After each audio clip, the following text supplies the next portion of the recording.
Friends, मैं हूं साइमा और आप देख रहे हैं Saima please other Asian channel. तो आज का वीडियो हम देखेंगे पाकिस्तान वर्सेस इंडिया। तो ये वीडियो बेसिकली है कि पाकिस्तान की इस क्राइसिस में जैसे कि आप जानते हैं कि यहाँ पे पाकिस्तान में इस वक्त क्राइसिस से गुजर रहा है और इस क्राइसिस में पाकिस्तान जिस कंट्री को अपने नेबरहुड कंट्री इंडिया को दुश्मन मानता है, इतने मामला खराब होने के बावजूद अब देखना यह है कि इंडिया पाकिस्तान की हेल्प करता है। क्या इंडिया पाकिस्तान को इस मुसीबत से बाहर निकालता है, सेम वैसे ही जैसे श्रीलंका को निकाला गया था थ्रू आउट इंडिया। सो जल्दी से चलते हैं, वीडियो देख लेते हैं। ओरिजिनल वीडियो का लिंक नीचे डिस्क्रिप्शन में मिल जाएगा, तो आप ओरिजिनल वीडियो वहां से देख सकेंगे। मेरे चैनल पर अगर न्यू है तो जल्दी से सब्सक्राइब करें, बेल आइकन को ऑल नोटिफिकेशन पे प्रेस कीजिए ताकि सारे वीडियोस आपको मिलते रहें। So yes, Let's start the video. So, hello friends, मैं हूं गौरव और जरा इन वीडियोस को देखो। पाकिस्तान में ये भगदड़ सिर्फ आटे की एक बोरी के लिए है, क्योंकि यहाँ पर 1 किलो आटे की कीमत 3,000 रुपए हो चुकी है और लोग एक बोरी के लिए एक दूसरे को गटर में ढकेलने तक तैयार है। आटा छोड़ो, पाकिस्तान में गैस सिलेंडर की कीमत 10,000 रुपए हो चुकी है और पाकिस्तानी लिटरली प्लास्टिक की थालियों में गैस भर भर के घर लेके जा रहे हैं। लेकिन फ्रेंड्स, इंटरेस्टिंगली इस सब के बीच में इंडिया के लिए गुड न्यूज है, और वो भी फ्रॉम पीओके, क्योंकि आज पाकिस्तानी रुपी टूटते तारे के जैसे तेजी से गिरते जा रहा है। और पाकिस्तान की इसी क्रिटिकल हालत को देखने के बाद अब पीओके सिटीजन्स भारत से जुड़ना चाहते हैं। पीओके में आई एंटी पाकिस्तान वेव आज इतनी स्ट्रांग हो गई है कि जहां अब तक एंटी इंडिया के नारे लगाए जाते थे, जैसे फॉर एग्जांपल ये जो दहशतगर्दी है इसके पीछे वर्दी है, वो अब बदलकर प्रो इंडिया हो चुके हैं, जैसे कि ये कारगिल स्कर्दू खोल दो, टूटे रिश्ते जोड़ दो। Well friends, PoK activist Amjad Ayub Mirza का ये कहना है कि पीओके में रहने वाले लोग जिस अम्बिलिकल कॉर्ड से पाकिस्तान के साथ जुड़े हुए थे वो अब पूरी तरीके से टूट चुका है और पीओके में अब ऐसी एक भी सिटी नहीं है जहां पर लोग सड़कों पर आकर पाकिस्तानी सरकार के अगेंस्ट प्रोटेस्ट नहीं कर रहे हो। एंड इट्स नो सरप्राइज, क्योंकि रिसेंटली पाकिस्तान ने पीओके रीजन में रातों रात आटे का दाम 1200 रुपए से बढ़ा दिया और साथ ही वहां पर स्थित आटे के डिपोज पर भी ताला लगा दिया। अब इसका रीजन शॉर्टेज था या फिर सरकार बचा खुचा माल पाकिस्तान मेनलैंड में यूटिलाइज करना चाहती थी, ये बता पाना मुश्किल है, पर इतना जरूर तय है कि पीओके वासियों को ये आटा हजम नहीं हो रहा है और पाकिस्तान अपनी गलतियों को समझ चुका है। अभी हाल ही में खुद पाकिस्तान के पीएम शहबाज शरीफ ने यह कहा कि पाकिस्तान ने इंडिया के साथ 3 जंगें लड़ी है, पर उसे बदले में बर्बादी, गरीबी कुछ भी नहीं मिला, जो बात है, और कुछ नहीं मिला, और इसीलिए अब वो इंडिया के साथ बैठकर कश्मीर के मुद्दे को रिजॉल्व करना चाहते हैं। सो अब सवाल यह आता है कि क्या पीओके फाइनली और राइटफुली वापस इंडिया के कंट्रोल में आ जाएगा? Well, this is definitely friends something to look forward to, but फिलहाल कंटिन्यू करते हैं कि पाकिस्तान की करंट इकोनॉमिक सिचुएशन क्या है कि शहबाज शरीफ को आके ये बात करना पड़ गया। सो जैसे कि मैंने आपको एक आइडिया दे दिया, वहां पर कुकिंग गैस थैलियों में मिल रहा है, क्योंकि सिलेंडर में गैस खरीदने के लिए 10,000 रुपए लोगों के पास नहीं है। तेल का रेट 480 रुपए पर लीटर हो गया है और घी का 250 रुपए पर किलो। वेल, इस स्पीड से बढ़ती कीमत का रीजन है पाकिस्तान का इन्फ्लेशन। अब इसके अलावा पाकिस्तान का फिस्कल डेफिसिट 115% पर है, यानी कि पाकिस्तानी सरकार जितना कमा रही है उससे 115% ज्यादा खर्च कर रही है, लिटरली डबल। अब इस खर्चे के लिए पैसा कहां से आ रहा है? Well, you'll be shocked to know, but Pakistan के जीडीपी का 78% तो लोन ही है, और ये कोई नई बात भी नहीं है। पिछले 2 दशकों में पाकिस्तान का लोन रेट 1500% से बढ़ चुका है। मतलब असल में अब तक देश का गुजारा बस लोन्स पर ही हो रहा है। इनफैक्ट 2 से 3 हफ्ते के अंदर अगर किसी ने पाकिस्तान की मदद नहीं की तो इकोनॉमी खत्म हो सकती है, क्योंकि मामला इतना बदतर हो चुका है कि पाकिस्तान का फॉरेक्स रिजर्व, यानी वो डॉलर रिजर्व जो कोई भी देश बाहर से जरूरी चीजें जैसे ऑयल, फूड एटसेट्रा खरीदने के लिए यूज करता है, वो सिर्फ और सिर्फ 4 से 5 बिलियन डॉलर्स ही बचा है। यस, इतना कम रिजर्व पाकिस्तान जैसे कंट्री का। अब ये देखकर एनालिस्ट ये प्रेडिक्ट कर रहे हैं कि पाकिस्तान की इकोनॉमिक ग्रोथ 2023 में 3.5% से स्लो हो जाएगी, और इससे पाकिस्तान का एक डेवलप्ड कंट्री बनने का सपना तो बहुत दूर की बात। वर्ल्ड बैंक के रिपोर्ट्स के हिसाब से 2050 तक पाकिस्तान की जीडीपी 18 से 19% तक गिर जाएगी। अब फ्रेंड्स, ये देखकर मेरे आपके दिमाग में सवाल आ रहा होगा कि क्यों एक देश इंडिया जैसा डेवलपमेंट के रास्ते में चल रहा है, कुछ डेवलप्ड कंट्रीज है बट कुछ पाकिस्तान जैसे भी देश है, आखिर कैसे एक कंट्री की इकोनॉमी डेवलपिंग से डेवलप्ड कंट्री में ट्रांसफॉर्म होती है? वेल, ये प्रोसेस आपको काफी कॉम्प्लिकेटेड लग रहा होगा, लेकिन असल में it's very easy to understand, और इसके लिए आपको कोई मोटी किताब खरीदने की जरूरत नहीं है, बल्कि आप एक सिंपल सा easy to understand audio book economic history of developed countries इसको सुन सकते हो कुकू एफएम प्लेटफॉर्म पर। यह बुक आपको बताएगी डेवलप कंट्रीज में इकोनॉमिक ट्रांसफॉर्मेशन कैसे होता है, इनकम इनइक्वालिटी का मामला कैसे सॉल्व किया जाता है और एक कंट्री फाइनली डेवलप कंट्री कैसे बनती है। बहुत सी जानकारी मिलेगी। मेरे लिए सबसे आई ओपनिंग चैप्टर था ग्रोथ इल्यूजन का, जो कि एक रियलिटी है कि गवर्नमेंट किस तरीके से बताती है कि असल में तरक्की हो रही है, लेकिन असल में बात कुछ और ही होता है। और friends, thanks to Kuku FM, इस बुक को आप सुन सकते हो 2 रुपए से भी कम में, और ऐसे ही 10,000 प्लस ऑडियो बुक्स भी सुन सकते हो। कुकू एफएम पर 2.3 million plus paid active subscribers हैं मेरी तरह, जो अपने इंटरेस्ट के अकॉर्डिंग ऑडियो बुक्स को सुनते हैं, और उनके अमेजिंग फीचर्स जैसे स्लीप टाइमर, जहां मैं स्लीप टाइमर सेट कर सकता हूं ताकि अगर नींद भी आ जाए तो भी ऑडियो बुक अपने आप बंद हो जाएगी और फिर से वहीं से मैं स्टार्ट करूंगा। Nice. देर किस बात की है फ्रेंड्स, अभी चल रहा है एक वंडरफुल रिपब्लिक डे का ऑफर, अप पाओ discount 60% of first month subscription पर। कूपन कोड यूज करो freedom60 और अपने फर्स्ट मंथ का सब्सक्रिप्शन सिर्फ 39 रुपीज में लाओ। हरी अप, ये ऑफर सिर्फ 29 जनवरी तक ही वैलिड है। Link is in the description. And now let's come back to the topic. और हमारे देश में तो बिलियनियर्स ऐसे हैं जिनका करंट नेटवर्थ इससे 25 गुना ज्यादा है। सो पाकिस्तान की इकोनॉमी किस कदर तक आ पहुंची है वो हम इस खचाखच भरे स्टेडियम से ही पता लगा सकते। ये भीड़ किसी मैच के लिए नहीं है, बल्कि ये सब नौकरी मिलने की उम्मीद में गवर्नमेंट एग्जाम देने बैठे हैं। और इसीलिए फ्रेंड्स, क्योंकि पाकिस्तान के आज 31% नौजवान अनएम्प्लॉयड है। तो वेल, ऐसी सिचुएशन में सरकार का क्या सोल्यूशन है? वेल, सभी मार्केट्स और मॉल्स रात के 8:30 बजे तक बंद हो जाएंगे और रेस्टोरेंट्स 10 बजे तक। यहां तक कि सभी government employees work from home करेंगे और जो भी इमरजेंसी मीटिंग्स ऑर्गेनाइज करनी होगी वो सिर्फ और सिर्फ डे लाइट में ही होगा, क्योंकि सरकार ने इलेक्ट्रिसिटी के चार्जेस इंक्रीज कर दिए हैं। आज पाकिस्तान को पर यूनिट के लिए 20 रुपए देने पड़ रहे हैं, जो कुछ ही साल पहले 3 रुपए हुआ करते थे। अब इसे ऐसे समझो कि अगर आप सिर्फ एक बल्ब को 1 घंटे तक ऑन रखोगे तो 1 यूनिट यूज हो गया, मतलब 20 रुपए आपके खर्च हो गए।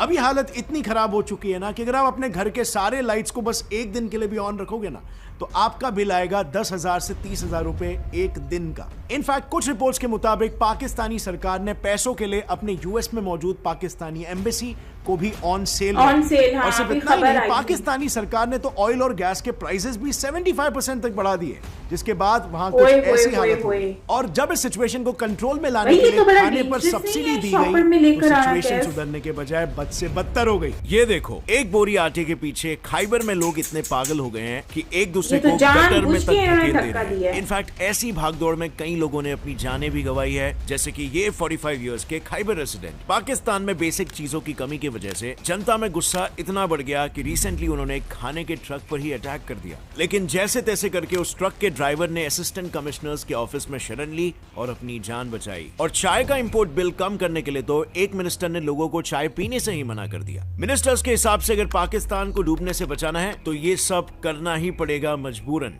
और ये सब देखकर पीएम शहबाज शरीफ भी अपनी शर्मिंदगी जाहिर करने से खुद को रोक नहीं पाए। उन्होंने कहा कि पाकिस्तान जैसे एक न्यूक्लियर पावर स्टेट को दूसरे देशों के सामने हाथ फैलाना शोभा नहीं देता। आप कहते तो नहीं, लेकिन दिल के अंदर तो आप समझते होंगे ये पैसे मांगने आ गए हैं। तो मैंने कहा कि ये पाकिस्तान, एक मिसाल इसकी ये है कि एक हाथ में हमारे एक न्यूक्लियर ताकत है और दूसरे हाथ में कशकोल। पाकिस्तान के पास एक्चुअली कोई और रास्ता ही नहीं है, और इसीलिए जहां एक तरफ पाकिस्तान के पीएम चाइना के सामने हाथ फैला रहे हैं, वहीं पर दूसरी तरफ army general Asim Munir Saudi से। पर क्या इतनी क्रिटिकल सिचुएशन में कोई देश पाकिस्तान की मदद करना चाहेगा? वेल, चाइना तो नहीं। सो पाकिस्तान ऑलरेडी चाइना के $30 बिलियन के इनफैक्ट पाकिस्तान के टोटल लोन का 30% तो चाइना से ही आया है। और ब्लूम्सबर्ग के अनुसार यही रीजन है कि चाइना फिर से पैसा देने के लिए झिझक रहा है। लेकिन लकीली सऊदी ने पाकिस्तान को $3 बिलियन का एड दिया है, और आज की तारीख में पाकिस्तान उसी पर सरवाइव कर रहा है। ऐसे में पाकिस्तान का आखिरी रिसोर्ट है IMF। But did you know, Pakistan पिछले साल से ही IMF को हेल्प के लिए काफी रिक्वेस्ट कर रहा है, लेकिन पाकिस्तान को बार बार रिजेक्शन ही मिल रहा था। और ऐसा इसीलिए क्योंकि पाकिस्तान IMF की सभी शर्तों को फॉलो नहीं करना चाह रहा। देखो, IMF से लोन लेने के लिए ना कुछ कंडीशंस को फॉलो करना पड़ता है, जिसमें ये सब आते हैं। बेसिकली सरकार को अपनी इनकम बढ़ानी होती है और खर्चा कम करना है। पर पाकिस्तान की करंट सिचुएशन तो ऐसी है कि अगर उसने टैक्सेस बढ़ाए तो लोग भूखमरी से मर जाएंगे या सड़कों पर आकर आंदोलन करेंगे, और अगर नहीं बढ़ाए तो इकोनॉमी डूब जाएगी। इन शॉर्ट, पाकिस्तान का कोलैप्स इनएविटेबल है, और पाकिस्तान के पास एक्चुअली इस सिचुएशन में कोई और रास्ता भी नहीं है। और इसीलिए state minister for finance Ayesha Ghosh Pasha के हिसाब से पाकिस्तान IMF के कंडीशंस को पूरा करने के लिए अब तैयार है। पर ताज्जुब की बात तो ये है फ्रेंड्स कि जो इकोनॉमी कुछ सालों पहले तक काफी डिसेंट कर रही थी और अच्छी गति से ग्रो भी हो रही थी, वो अचानक से ऐसे क्राइसिस में कैसे आ गई? वेल, इसके पीछे के one of the main reasons में से एक है फ्लड्स, जून 2022 से लेकर अक्टूबर 2022 तक लगातार 4 महीने पाकिस्तान में ये तो ऊपर से ही अजाब आ रहे हैं, जिस वजह से कुदरती। इकोनॉमी को $30 बिलियन का लॉस झेलना पड़ा। इन फ्लड्स की वजह से देश में एग्रीकल्चरल क्राइसिस आ गया और फूड प्राइसेस बढ़ने लग गए। इनफैक्ट ऑन दी कॉन्ट्ररी इसके एग्जैक्टली 1 साल पहले पाकिस्तान की इकोनॉमी ग्रो कर रही थी और वर्ल्ड बैंक के डेटा के हिसाब से पाकिस्तान में गरीबी 64% से 21% तक नीचे आ गई थी। लेकिन अचानक से हालत इतनी बिगड़ गई कि आज के तारीख में 9 मिलियन लोग अब कभी भी गरीबी रेखा के नीचे जा सकते हैं। इस सब के बावजूद पाकिस्तान सरकार ने सिचुएशन सुधारना तो दूर, डैमेज को रिवाइव करने के बारे में भी नहीं सोचा है। इट्स शॉकिंग कि आज भी फ्लड अफेक्टेड एरिया में से 25% जमीन पानी के नीचे है और अब अगर जमीन ही नहीं होगी तो खेती किस पर होगी, और इसीलिए अब तक पाकिस्तान में कल्टीवेशन रुका हुआ है, यानी 25% जमीन पर फूड प्रोडक्शन ही नहीं हो रहा है। खैर, पाकिस्तान के कोलैप्स के पीछे का दूसरा रीजन है रशिया यूक्रेन वॉर। ये तो आपको पता ही होगा कि इस वॉर ने वर्ल्ड ओवर ऑयल इंपोर्ट्स और ऑयल प्राइसेस दोनों को ही डिसरप्ट कर दिया था। ऐसे में पाकिस्तान भी नहीं बच पाया क्योंकि तेल के साथ साथ पाकिस्तान यूक्रेन से वीट भी इंपोर्ट करता था। इनफैक्ट वो यूक्रेनियन वीट का 3rd लार्जेस्ट कंज्यूमर है, पर ये इंपोर्ट जबकि ये वीट पाकिस्तान में जिसकी वजह से सबसे वहां पर ज्यादा हालात बनते थे। और भी ज्यादा खराब पाकिस्तान में किसी भी देश की एक्सपोर्ट जनता करता के था, एक लिए टाइम ओनली ऐसा था। होप होती है उसकी गवर्नमेंट, पर पाकिस्तान की पॉलिटिकल इंस्टेबिलिटी ने सिचुएशन को 10 गुना और खराब कर दिया है। इतना इंटेंस सिचुएशन होने के बावजूद भी गवर्नमेंट का पूरा फोकस अब भी पॉलिटिक्स और पैसों पर है। पाकिस्तानी किसान इत्तेहाद पीकेआई के प्रेसिडेंट के अनुसार सरकार को 1 साल से दिख रहा था कि देश में अनाज की कमी हो रही है, पर फिर भी इन्होंने एक्सपोर्ट करना बंद नहीं किया और इसीलिए आज सिचुएशन इस कदर हाथ से निकल चुकी है कि लोग रोटी तक के लिए एक दूसरे से झगड़ा रहे हैं। बट फ्रेंड्स, इस पैंडेमिक के बाद ना बहुत सारे देशों ने मार खाया और एक नहीं बल्कि 104 ऐसे कंट्रीज है जो लिटरली बैंकरप्ट होने के कगार पर आ गए। अगर आपको जानना है ये कौन से कंट्रीज है और क्यों इनके हालात खराब है, तो इस टॉपिक पर मैंने ऑलरेडी एक डिटेल वीडियो बनाया जो यहाँ पर क्लिक करके आप देख सकते हो। आपको बहुत कुछ सीखने मिलेगा और अगर इस वीडियो से आपको कुछ भी नया सीखने मिला, एक लाइक जरूर ठोकना।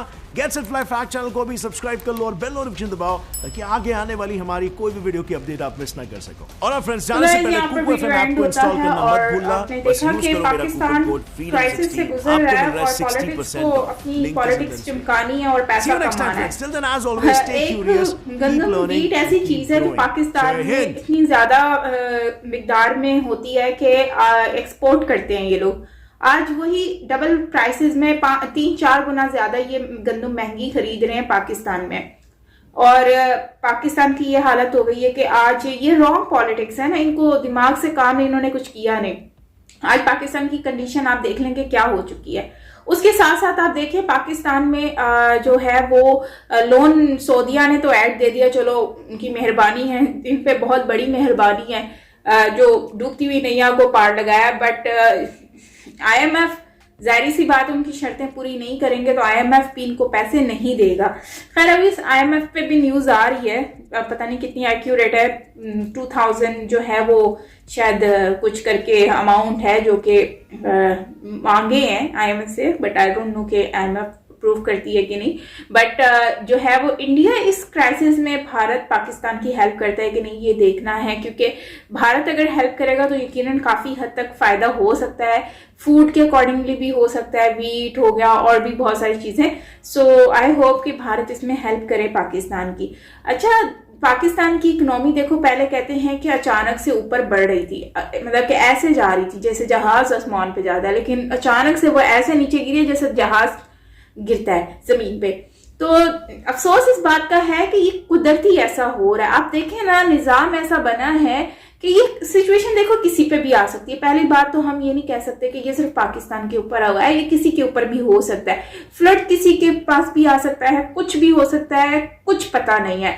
इस वजह से मैं ये नहीं कह सकती कि पाकिस्तान में ही हुआ है तो पाकिस्तान में ये मसले हैं उसमें, लेकिन ये नेचुरली है। अल्लाह ताला खुश नहीं है ना, अल्लाह ताला ने इतने यहाँ पर गुनाह हैं, इतनी जायज तरीके से चीजें हो रही हैं। मैं कहती हूँ कि यहाँ पर किसी ना किसी तरीके से ये सिचुएशन देखनी थी। पॉलिटिक्स अपना रंग अपने जो है वो सियासत चमकाने में लगे हैं। चमका लो जितनी सियासत चमकानी है, इन्होंने तो चमका ली, लेकिन पब्लिक तबाह हो गई है, बर्बाद हो गई है। खैर गाइस, इस पर आप लोग क्या कहेंगे, मैं आप लोगों की राय जानना चाहूंगी नीचे कमेंट सेक्शन में। आप लोग मुझसे जरूर शेयर कीजिएगा अपनी राय, क्या इंडिया को पाकिस्तान की हेल्प करनी चाहिए या पाकिस्तान की हेल्प करेगा। मुझे तो लगता है इंडिया करेगा, डेफिनेटली करेगा।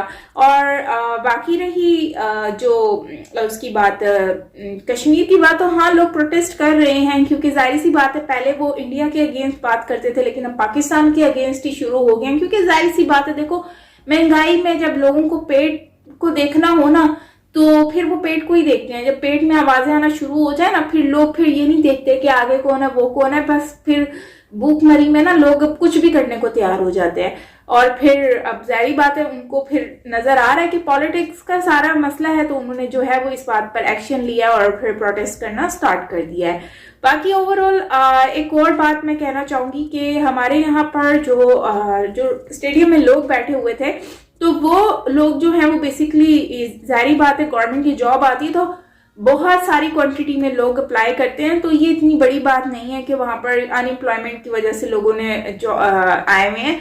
जाहिर सी बात है वो काफी टाइम से उन्होंने अप्लाई किया हुआ होता है, फिर जब जो वैकेंसीज आती हैं फिर उनको शॉर्टलिस्ट किया जाता है, फिर उसमें ट्रेनिंग होती है। ये तो बहुत ऐसा होता है नॉर्मली, तो इसमें कोई इतनी बड़ी बात तो नहीं है। लेकिन जॉब्स नहीं है, ये बात सच है। और आज के दौर में पाकिस्तान से लोग बाहर जा रहे हैं जॉब्स के लिए, क्योंकि जाहिर सी बात है पाकिस्तान में जॉब्स नहीं, और अगर जॉब्स हैं तो पैसे बहुत कम है, और डॉलर देखो 255 पर पहुंच चुका है। उसके अकॉर्डिंगली अगर देखें तो पाकिस्तान की जो इस वक्त कंडीशन चल रही है, तो मुझे लगता है कि इस वक्त आपको सरवाइव करना है तो फिर आपको आउट ऑफ कंट्री जाके ही काम करना पड़ेगा, क्योंकि जाहिर सी बात है आपको इनकम अच्छी मिलेगी तो आपकी सिस्टम भी बेहतर से बेहतरीन होगा।